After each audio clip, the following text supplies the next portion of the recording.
First and foremost, to let you know, last week was not a dream. Charlie Kirk, my friend, is dead. And he was publicly executed. I want to make that clear. Charlie Kirk was publicly executed before the world.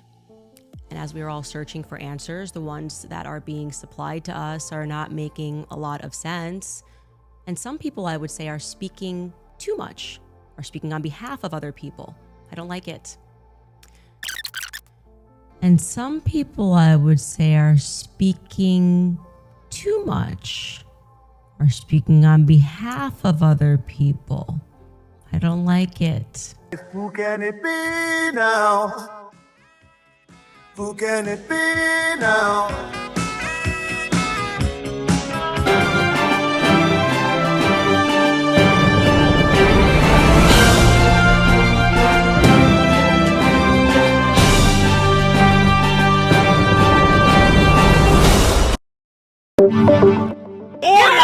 I'm entitled to this. You want answers? I want the truth. Warning. The following video are for commentary purposes only. Fair use. Feeling it. I had a very tough weekend. I will say this, my entire life, I've not been much of a crier. It is not my choice emotion. I'm not a person who bursts into tears, and some people are like that. This weekend, I didn't just cry, I wept. I wept for Charlie, obviously. I didn't make it through the tribute to him on Friday. And for those of you who wanted to see me in a moment of weakness, that was delivered to you. Fair. Yeah, I watched my friend get shot in the neck. Yeah, that's what happened. I just want to say that he was publicly executed again before the world. The question is why, right? You know, when you are in a state of grief, you go through a lot of emotions, and I'm arriving right now at a lot of anger. The audacity of some people. It has taken much restraint and prayer, and I had to speak with a priest. I had to go to confession. These emotions that I am having, wanting to respond with Charlie in his own words, really. People that are coming forward and saying this is what he thought and this is how he should be remembered. It just feels really inappropriate to me. I didn't know what to do other than to scroll through messages between me and Charlie, regarding which there are a ton of them. And kept going back and watching the many videos of us dancing to the song Power.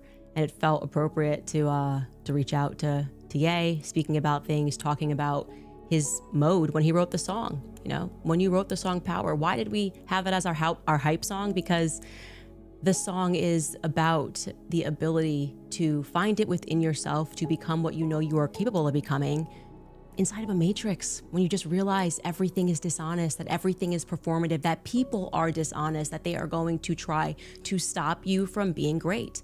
In fact, it's the end of the song. The question that he asks at the end of the song, that's the most important. Ye asks, do you have the power to let power go?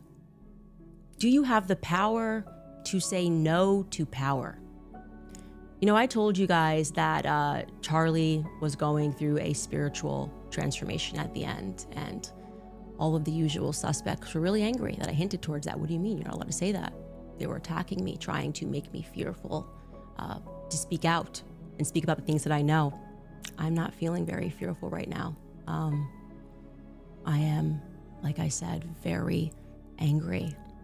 That's a moment where he is really speaking about how hard it is. Like when you're saying, no, this is what I believe. And they say, you're not allowed to believe that. You feel like you are fighting for custody of yourself. And I want to be very clear that I believe, in fact, I know that towards the end, Charlie was fighting for custody of himself. I want to say that. I want to say that plainly. And there are lies that are being told and they need to be slapped down right now. There's one person who's been out there acting like he is a widow, you know, just saying the absolute most, tweeting first about what happened to Charlie, following it minute to minute, you know, and doing hits in a foreign country, right? Like making time to do hits on Fox News, 2 of them. Bibi Netanyahu who's fighting, I think, like an 84 front war with everyone, made a lot of time for Charlie Kirk. You would have thought they were the best of friends, as close as him and Trump were. But I will say I don't recall Erica mentioning Bibi Netanyahu in her speech. The way he's presenting it is like he was I mean, this is just the worst loss for him, but I don't think that that is the truth. In fact, I know for a fact that he is misrepresenting some things that happened there towards the end. So let's at first listen to what Bibi Netanyahu, just one day, less than 24 hours after Charlie died, what Bibi Netanyahu had to say on Fox News. Take a listen. We're just heartbroken. Myself, my wife, my family, my son actually, on his 2019 visit to Israel, had lunch with him and his wife, Erica. We're shattered first as human beings because a great human being has been taken from us. Was an extraordinary friend. He said, he wrote me a letter on May 2nd this year. He said, one of my greatest joys as a Christian is advocating for Israel and forming alliances to defend Judeo-Christian civilization. A few weeks before the tragedy yesterday, I called him and I spoke to him and I said, please come to Israel. I invited him to Israel. And sadly, that visit will not take place. But he was a defender of our common Judeo-Christian civilization. He was unbelievably excited to walk in the footsteps of Jesus here. He valued our bond, the bond between America and Israel. He did so many things to defend free speech. He had his truth. He stood up for it. But he said, you can come and debate me. He invited that debate.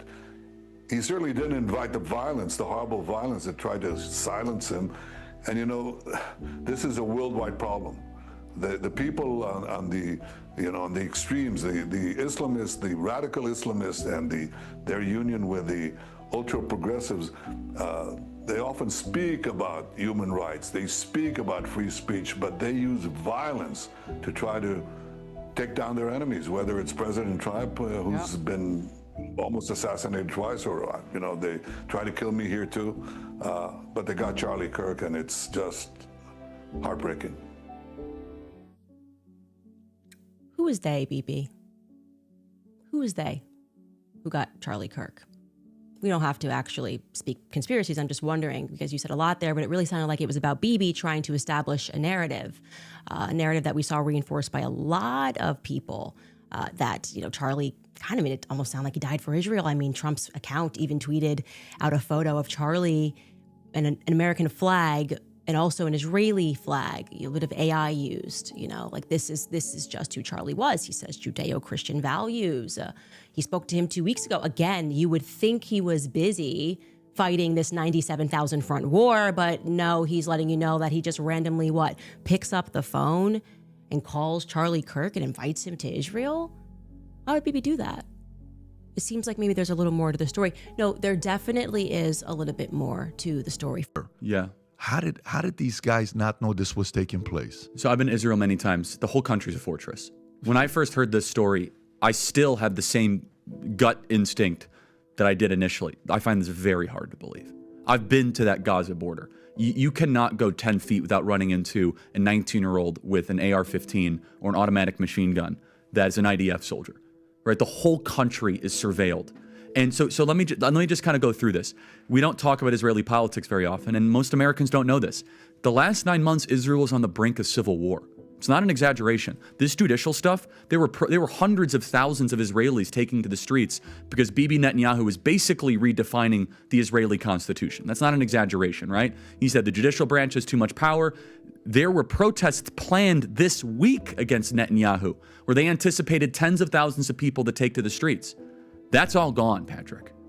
Netanyahu now has an emergency government and a mandate to lead. I'm not willing to go so far that saying that Netanyahu knew or there was intelligence here, but I think some questions need to be asked. Was there a stand down order? Was there a stand down order? 6 hours? I don't believe it. Israel's the size of New Jersey.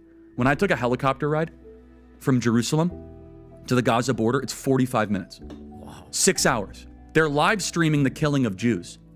was did somebody in the government say, stand down? That is a legitimate, non-conspiracy question. The whole country is the IDF. The whole country is. Yeah. And you're trying to tell me that they're going to concerts and kibbutzes and schools and by reports, 6 hours. Let's say it's 3 hours. That's suspect. Go ahead, Rob. It's also not like a right-wing reporting. This is from the New York Times. The long wait for help as massacre unfolds in Israel. 9 I can't think of a hours. more liberal news outlet than the New York Times. And by the way, I'm actually very pro-Israel. So let me be very, so I'm not exactly. Well, I think we all are. No, I just want to make sure my position is clear here. But so Patrick, there are other explanations. It's possible that the Netanyahu government was double-crossed by bad agents. Okay? That's dark, but it's not as dark as what we're talking about. Okay? Another aspect is that Netanyahu might have traitors in his government, like legitimate traitors that have infiltrated. I was texting with some senior people in the IDF, and they said, Charlie, can't say too much, but let's just say the same problem you have with the left in America, we have here in Israel. So there's something to think about. Just something to think about, right? Is that maybe there's some people within those intel agencies that aren't as sympathetic. Or maybe, Patrick, maybe they might have gotten a tip, they might have gotten whispers, but no one thought it would be 1,200 Jews dead. That's a potential, right? Because here's the essence of it. The essence is this. This is the closest thing to the Holocaust that any of us have lived through. But the fact is now Bibi and the Israeli hard-right government has a mandate. I gotta be careful the way I say this. They're gonna try to ethnically cleanse Gaza. I mean, I don't use that term lightly, okay? They're talking about basically removing 2.5 million people from there, okay? And honestly, they have a mandate to go seek justice and revenge. They do. This idea that they need to have a truce or a peace treaty, that's morally crap after you see women and children be burned alive and dragged to the streets. But there are some serious questions here, Patrick. And let me tell you, my pattern recognition over the last 5 years has become pretty sharp. COVID, Maui fires, Epstein. When I see a story and it doesn't click, our guts are usually right. It seems like maybe there's a little more to the story. No, there definitely is a little bit more to the story. First and foremost, that letter he is holding up, he is severely misrepresenting. Those sentences are real, but I am calling upon Bibi Netanyahu, the dear friend to Charlie Kirk, to publish the letter's entire contents. Like, don't start with just 2 sentences. Publish the entire thing. You're holding it. I'm saying you're severely misrepresenting the contents, that in May, Charlie was concerned about Israel and their influence on American politics and how they were pushing things that he felt were in conflict with his beliefs, free speech here in America. Bibi's holding it up like Charlie just in May said, hey, you know what? I just want to write a love letter to Israel. That's how it was presented. Would you guys agree? That's not how it happened. Now, regarding that phone call and that invite, that also needs to be contextualized. And I'm going to do that. But first, Skylar, can we bring in a clip of Charlie from a month ago speaking about the kind of pressure that he was under? Because I think that will also help to further contextualize this. Take a listen. I'm an American citizen. Yes, I want Israel to win. Yes, I'm a Christian. But some of the mess, and you've seen how I've been treated, Megan, by some, not all, by some. No, it's very irritating. It's been so unfair. They were coming after you after Turning Point for, among other things, that you had Dave Smith there. Dave Smith is allowed to criticize Israel. You had both sides. The Israeli side was overrepresented. No, you're not allowed to. It's even worse than that. Again, I just want to repeat for the 5th time. I love Israel. I want Israel to win. But my moral character is now being put into question, Megan. Not my decisions. Not like, hey, are you doing this? Is it smart or is it dumb? But no, I am a bad person if I do this. And I could go, you saw it, Megan. It was trending on Twitter, thousands of tweets and text messages. And if I were to be charitable and generous, I will say the people that are attacking me are in a hyper-paranoid state because they're at war, and war tends to make things black and white. and you're a hammer looking for a nail. So I'm trying to be charitable, Megan. Literally, I'm trying to cut as much slack as I can, right? Like, okay, what would it be like if all of a sudden I'm starting to see a pattern of behavior similar to what my grandparents saw in 1930s Germany online? How would I behave? So that's like my charitable kind of overcompensation spirit. At the same time, I'm like, but it's not defensible to be dumb, right? No, it's not defensible to be dumb, and he was under an increasing amount of pressure, not just people telling him, oh, well, you know, I'm upset with who you're inviting, but flat out telling him that he was not allowed to invite certain people to his events. They were threatening to pull out money. Charlie was getting a lot of really nasty text messages, and many of them pertaining to Tucker Carlson and Candace Owens, but Tucker Carlson was really the focus when it came to America Fest. How could Charlie allow these debates about Israel to take place? How could he allow Dave Smith, who, by the way, is Jewish, how could how could Charlie allow this other position to meet the stage? Because obviously when people start to hear the debates, what Dave Smith is saying sounds so rational, but it was up to Charlie to not allow those things to happen. And that amount of pressure towards the end, as you see that conversation he had with Meghan was just a month before he lost his life, really, I would say, reached a pinnacle of sorts on the matter of what Tucker Carlson actually said on that stage. Tucker Carlson, while he was on that stage at Turning Point, brought up Bill Ackman. Bill Ackman is a billionaire, obviously. He is also an extremely litigious billionaire. And Bill Ackman was on Charlie about comments that Tucker Carlson had made on that stage. Tucker Carlson specifically asked the question, where does Bill Ackman's money come from? You know, who is this guy? Actually, who is this guy that has this much influence? And like I said, Bill Ackman was not happy about this. And so I would like to contextualize Bibi. Again, these are things Bibi brought up publicly, which he didn't have to. He didn't have to bring up the letter. He didn't have to bring up the phone call, but he chose to do this less than 24 hours after Charlie Kirk was shot.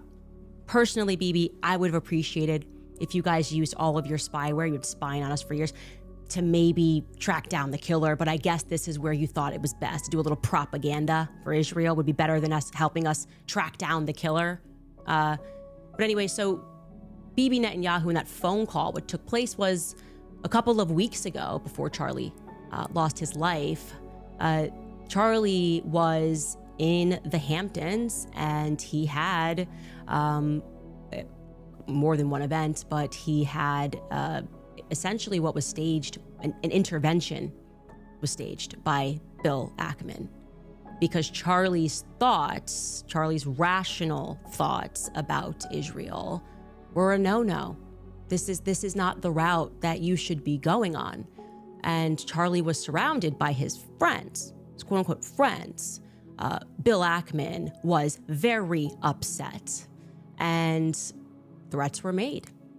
That is what I am told, and I will tell you that I am very happy for Bill Ackman to dispute this narrative. In fact, he was asked to dispute this narrative. Max Blumenthal went out to him today, and Bill Ackman came back and said, I have receipts I can show you, and he did not provide the receipts. This is not how it went down. I know it went down this way. I'm waiting for one of them to go on record and to say that it didn't go down this way. It was at this time that Bibi Netanyahu was called and Charlie was invited to Israel. This was an under duress situation, I would say, because I've been in these situations before. When I started asking very sensible questions about Israel, as someone who had dedicated her political life to supporting Israel, many times alongside Charlie Kirk, I was met with the very same pressure. And just like Charlie was being invited to Israel, I was invited somewhere else. And when this arrived to me, it felt like a threat. You know, I gotta tell you that. It felt like a threat. Like, not like, hey, come here and we can educate you because you're my friend. More like, this is your last chance. That's how it felt to me. I can't speak to how it felt to Charlie. And I know that Charlie was offered a ton of money, in this moment. A ton of money. Charlie Kirk refused Netanyahu funding offer, was frightened by pro-Israel forces before death, friend reveals. Max Blumenthal and Anya Parampil, September 12, 2025. A Trump insider and longtime friend of Charlie Kirk tells the Gray Zone how the assassinated conservative leader's turning point on Israeli influence provoked a private backlash from Netanyahu's allies that left him angry and afraid. The source said anxiety spread within the Trump administration after an apparent Israeli spying operation was uncovered. Charlie Kirk rejected an offer earlier this year from Israeli Prime Minister Benjamin Netanyahu to arrange a massive new infusion of Zionist money into his Turning Point USA organization, America's largest conservative youth association, according to a longtime friend of the slain commentator speaking on the condition of anonymity. The source told the Gray Zone that the late pro-Trump influencer believed Netanyahu was trying to cow him into silence as he began to publicly question Israel's overwhelming influence in Washington and demanded more space to criticize it. In the weeks leading up to his September 10 assassination, Kirk had come to loathe the Israeli leader, regarding him as a bully, the source said.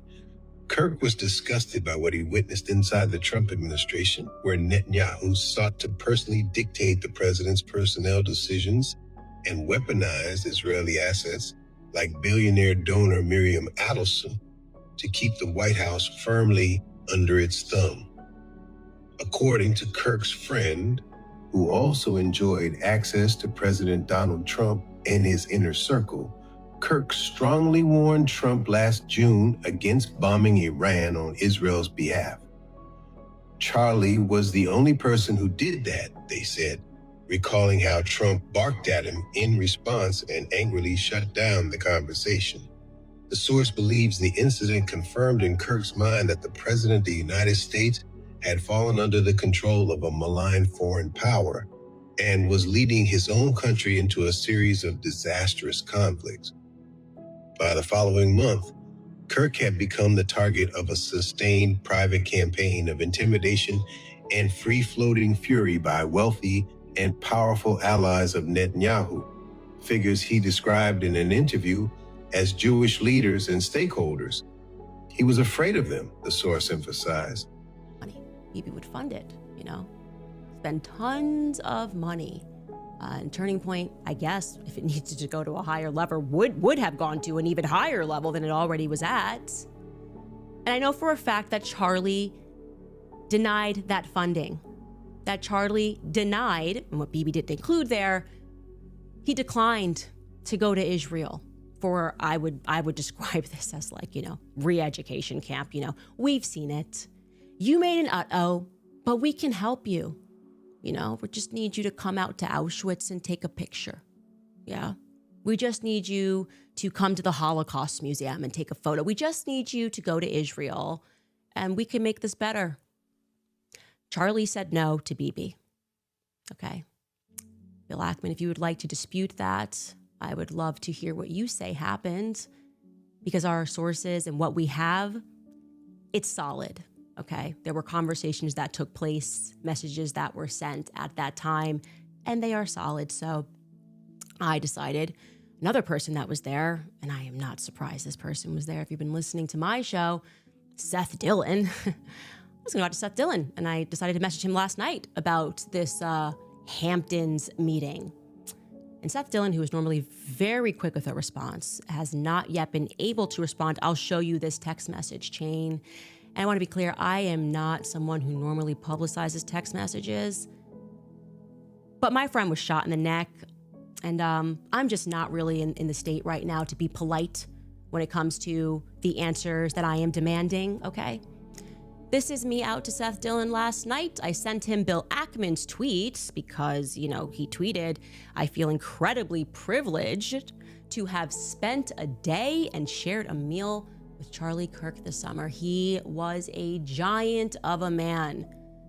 I said, "Any comment on this one, Seth?" He didn't answer last night. This morning I said, need a comment ASAP, please. He didn't answer. Then I followed that up and I said, trying again here, you were present when Ackman lost his mind on Charlie and when Bibi invited him to Israel and Charlie refused.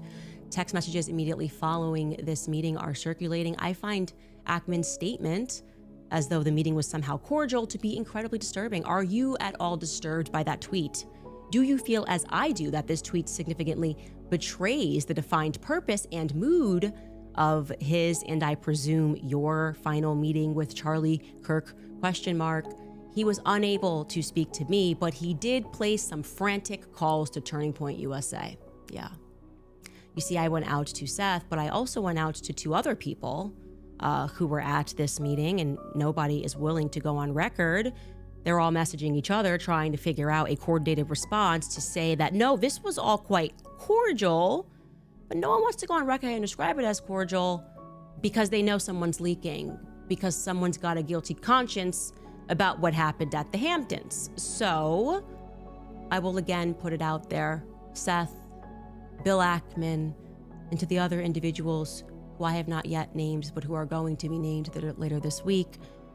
We're at the Hamptons when Charlie was put under pressure, when Bibi Netanyahu called him and invited him to Israel, again in a move that when it happened to me, and it wasn't Bibi Netanyahu, felt to me like a laced threat. I am inviting you guys, I will give you my platform, actually, to come clear matters up, to tell us what really happened, because, I think Charlie was definitely on the brink of changing some of his perspectives. And I can tell you factually, Charlie was praying the rosary, speaking about Mary. And typically when those steps start taking place, you stop referring to yourself, as I did, as a Judeo-Christian.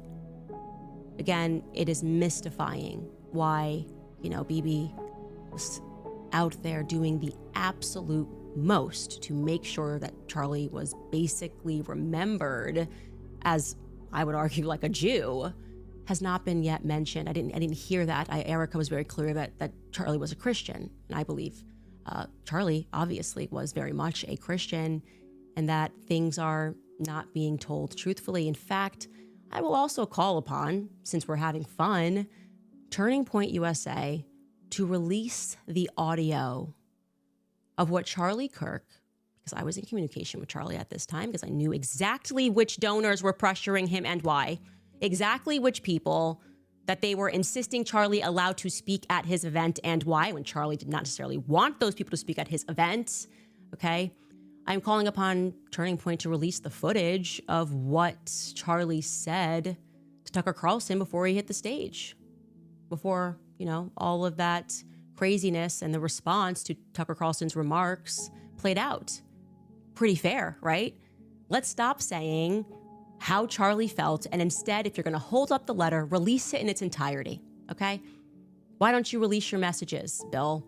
I'll release mine. Let's all just be very forthcoming about what took place. In fact, I'm calling upon Tucker Carlson to speak about that. I know what Charlie said to him, and I'm sure Tucker Carlson won't lie about it. What did Charlie say to you? Dave Smith, what did Charlie say to you? What was Charlie? Did he seem like he was treading in the direction? Like, do we feel like what Bibi is saying is honest, a representation of what Charlie was going through? This is what I want. I think that the thing that we need here, sunlight is the best disinfectant. Now, does all of this mean that Bibi Netanyahu and that this somehow proves that Israel was involved in the assassination of Charlie Kirk? No, we have no evidence of that. We can't say that because there is no evidence of that. But I don't like little lies. That's what I will say. Something that I always say in my household is, when there is one lie, there's 20. There's no reason to lie. Bibi could have gone on Fox News and he could have told the truth. He could have said truthfully that Charlie Kirk has always loved Israel. He has always loved Israel as the Holy Land. He's been here many times, and throughout his career, he has been a faithful supporter of Israel. That's not what he said. Okay. He talks about the phone call and didn't give it the proper context. He held up the letter and didn't give it the proper context. And lies by severe omission, I'd like to be very clear, are lies. Lies by severe omission are lies. You're not going to gaslight us and tell us to shut up or call us anti-Semitic for pointing out the fact that Charlie was having a change of heart about the tactics that Israel was using in America, and that he felt when he had left that meeting that he had effectively been blackmailed. Again, my platform is yours, Seth Dillon. My platform is yours, Bill Ackman. So if you want to clarify it, we can do it in front of millions, okay? And I think that that's what people deserve, because everyone has PTSD. We watched Charlie get shot in the throat. That feels a little bit symbolic. It feels like they wanted us to know that his voice was problematic. Again, I don't know who they is.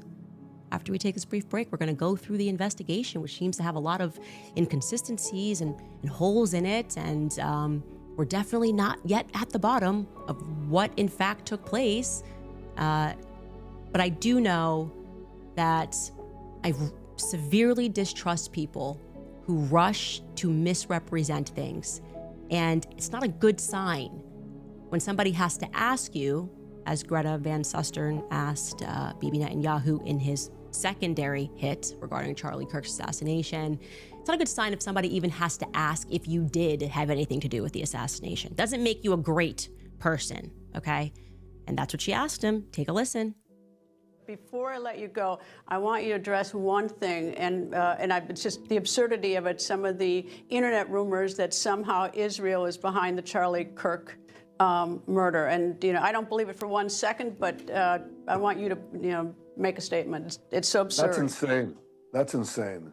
Israel also changes the orbit of the moon. Israel pushes the sun. I mean, the whole thing it's not only insane.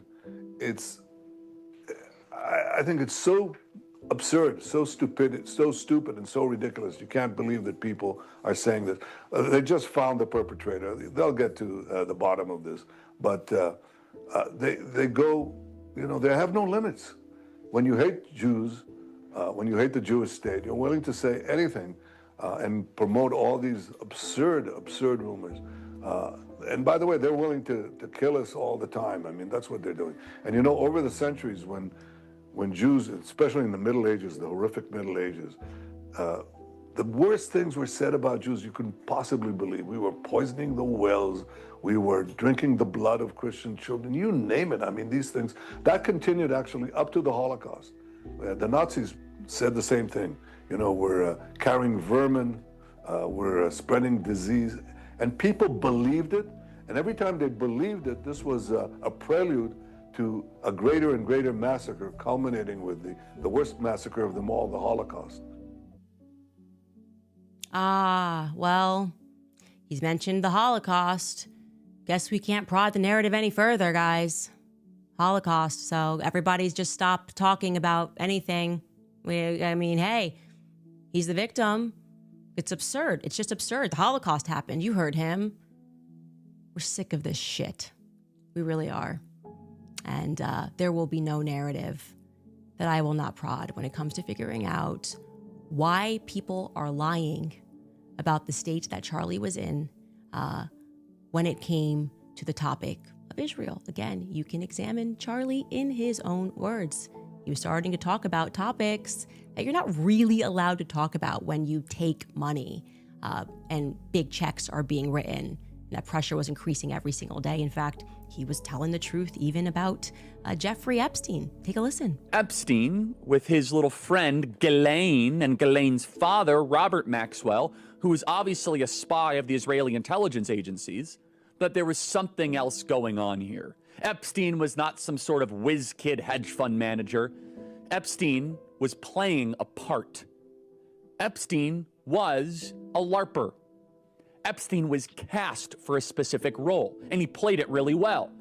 The sweatpants and the Harvard jacket, the kind of disheveled hair, looking as if he was so smart and above the clouds that he was doing advanced mathematic equations on the back of napkins. But if you actually go into some of the videos of people that met with Epstein at the time, they said he was awfully unimpressive when it came to finance and markets and economics. And it's nothing new that if you're in the intel agencies, you want to try and get as much blackmail on powerful people as possible. Easy, not hard.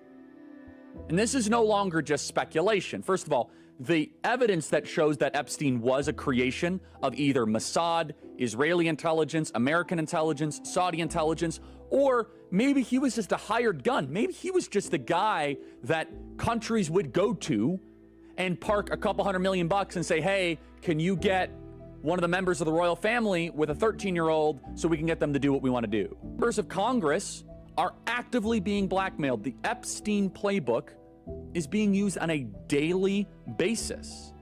Jeffrey Epstein was not a financier. He was not a hedge fund manager. Jeffrey Epstein was a key player in a multi-decade blackmail operation against the most powerful people on the planet. We've got Hegseth, we've got a lot of people who could potentially be next up. But there are some women who've got their eye on that role too. So, but Megyn, you make a very astute point, and let me add to it, which is that she also brought in some of our best influencers, people that I care about deeply. Jack Posobiec, who's incredible, Libs of TikTok, Chaya, DC Drano. Yeah. And she gave them these binders, and she humiliated them. Yeah. And you guys know what I'm talking about? Where she did this stuff with the binders? This? And yes. You guys were upset, but you shouldn't be upset, the influencers. They were handed these binders like there was something incredible in them. It is what you would do to an enemy. It would have been a brilliant operation had she loathed them and been looking to undermine them. The trick would have been perfect had this been Joe Biden's White House doing this to some of President Trump's most loyal supporters and media advocates. What happened was they invited all of them there to say hi to the vice president, to say hi to the president. Sure, they all went, of course. Who wouldn't go? To the White House to say hello to Trump? They didn't expect anything on Epstein. So they went, they said hello, and before they knew it, they were pulled into a room with Pam Bondi and Kash Patel, and she had made the binders. She bragged about making the cover sheet that read Epstein Files, Phase 1, and she handed them out. And what Liz Wheeler, who was there, told me was that she told them, there's not that much in here, but another trove is coming. I'm going to get it from the FBI, but here's Phase 1. Flash forward 14 hours earlier to when she was on with Jesse Waters on Fox News saying, oh, you're going to see some Epstein documents tomorrow. She knew they were bullshit. She knew that there was nothing in there. She told the influencers when she gave it to them, there's really nothing in here. I'm going to try to get you more. And in the meantime, then they funneled them out the back of the White House where all the press corps was. And the influencers are standing there with these binders. They didn't even know they were there for Epstein, and they looked foolish through no fault of their own. The only fault was they trusted her. And these are some of our best people that we should have their back. Liz Wheeler's amazing, Jack Posobiec. Yes. And she dinged their credibility for no reason. 100%. Then she got caught by James O'Keefe on hidden camera saying she had tens of thousands of videos of Epstein and little children. It was like, what? Well, we never heard that. We heard he was into the barely legal type, the 18-year-olds who looked 14, but we didn't hear about children. And then because she was caught once again shooting off her mouth inappropriately, attorneys general of the United States normally say nothing. They say nothing. Merrick Garland had one press conference a year. Yes, nothing. Bill Barr, you couldn't get him to speak or say anything. Even Eric Holder was less chatty than this. So she got caught on camera, and she decided to cover up the James O'Keefe slip by then running to a real camera and being like, there are tens of thousands of videos of the children, and I'm announcing it all. So once again, she didn't give that to the influencers. And then she slides it into this memo. So I have a dumb question. Maybe it's not dumb. So it's so she had doubled down on the videos. Is that correct, Megyn? Yes. Now she's tripled down. Epstein was not the perp in every one of those videos. So because they've been so ambiguous, no, but we're let's not just sure. Think about this. Unless we're led to believe that Epstein himself personally raped all these kids, children, or whatever, then isn't the statute of limitations on child rape basically infinite? Well, so then why are we not indicting the people that were doing the raping that we have on video? What's that all about? Yeah. No, you know this better than I do. So Epstein's dead. He's met his hopefully eternal fire where he deserves in the pit of hell. But if it's true, the Attorney General of the United States said, just remind me, we have thousands of videos. She said that we've got thousands of videos showing child pornography. And she doubled down on that. So tripled. So you have to infer Jeffrey Epstein was not the only person involved in that. Well, no, let me tell you what I've gleaned, but since she's been so ambiguous, take it with a grain of salt, okay? She won't have a presser. She won't give an interview. She won't answer any hard questions. All we get is the unsigned paper memo, 2 pages to Axios, who won't ask any questions. So what I think she's saying is that she's found, allegedly, tens of thousands of screen grabs of child pornography. They call it child sexual abuse material now. It's C-SCAN. And that's what she says they found on his hard drives, he was into this form of porn, off the internet. But separately, they say he had at least 1,000 victims of his. No, okay, but 1,000 victims, unless we are to believe he personally was after every one of those victims, there has to be some other bad guys still alive that are powerful that did something to these children. Why are we not impaneling a special prosecutor to find every single one of these powerful people that went after these kids? What? Why are we putting up with this? Yeah, I don't know. And I think you'll find out. Am I understanding this correctly? Yeah, I don't know, man. I don't know. It seems to conflict with Bibi's narrative a little bit. Yeah, just a tiny bit. I do want to say this. It's important because I am angry. I will obviously, I pray to move on from this phase, but it's a fire in my belly right now. To those of you who think that you are going to replace Charlie Kirk, okay? Kings are born. You don't just get to depose and tell us that we're going to follow this individual, okay? I'm one of the Masons of Turning Point USA. You put a shill in Charlie Kirk's chair, in Charlie Kirk's company, and you try to tell us to follow that individual, I will be an enemy of you. There will be nothing that can stop me, okay? And I want you guys to understand, this is not a threat, this is a promise. There will be nothing that can stop me. I will release every single text message. So to those of you who are trying that, I'm seeing the messages, I am telling you to back off right now. Right now, don't do it, okay? Don't you think about it. I know exactly who you are. I know exactly who you were that were exerting pressure. Don't you pretend to be noble now and say nice things about Charlie Kirk and think you're gonna slide into his chair, okay? Over my dead body, which I'm sure can be arranged. I'm certainly not gonna let this go, and I want the public to not let this go because you were spiritually impacted by watching a man be publicly executed, and you need to keep that energy and understand that something is very wrong here. What do you think about this topic? Please leave your comments in the comment section below. Please be nice.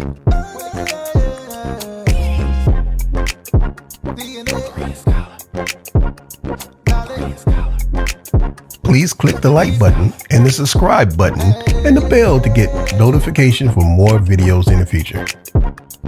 Thank you for watching this video on the Berean Scholars channel.